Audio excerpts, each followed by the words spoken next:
I was actually born in Victoria.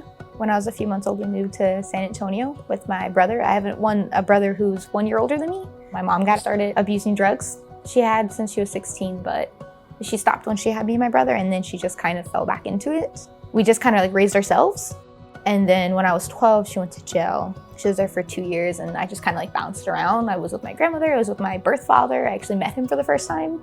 That didn't last very long. I stayed with a couple friends, and then I ended up back with my grandma. And then from there, my mom got out again when I was 14. She got a job and she got a place, so we moved out on our own.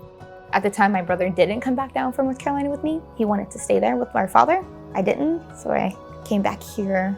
Emotionally, I was just like, couldn't handle it, too young. Too young for all of this, so I just kind of like bottled it up, and I would read my books, and that was kind of how I got through it, because I didn't have my brother anymore. So then I got really into reading books, because you could go anywhere in the world, be anybody in the world you want to be.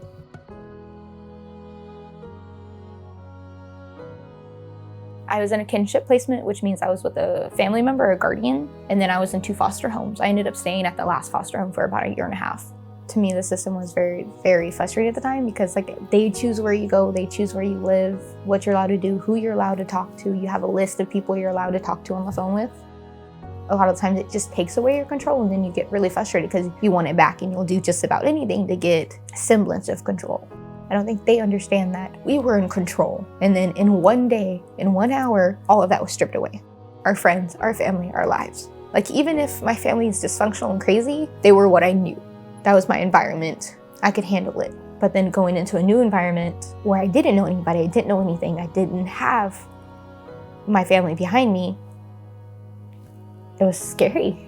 It's like being underwater and screaming. Nobody hears you, but they know you're there.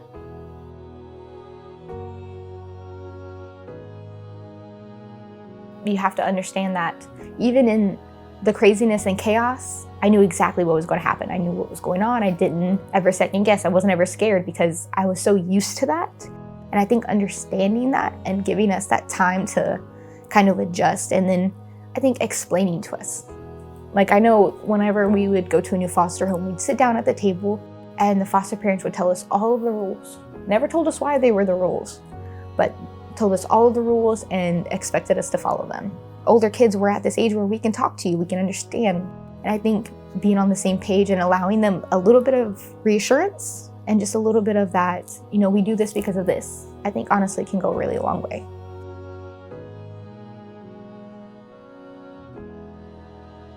When you are fostering somebody who's older, 16, 17, 15, there's that misconception that there's something wrong with us. You're who you're gonna be for the rest of your life, so what's the point? Like you're already beyond saving. You know, I was only in my foster home for 1 year. A lot of my changes that I made were because I finally had some kind of like stability. Being there and just like understanding that in that short amount of time, you can still do so much good.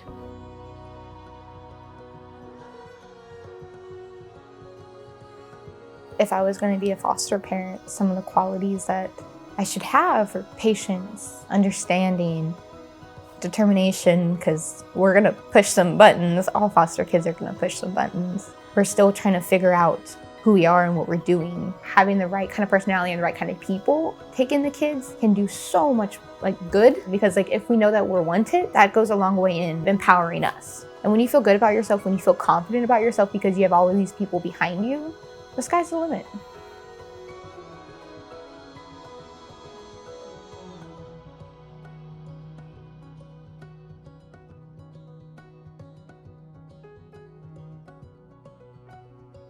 Learn more about becoming a foster parent and the community-based care network of foster agencies at familytapestry.org.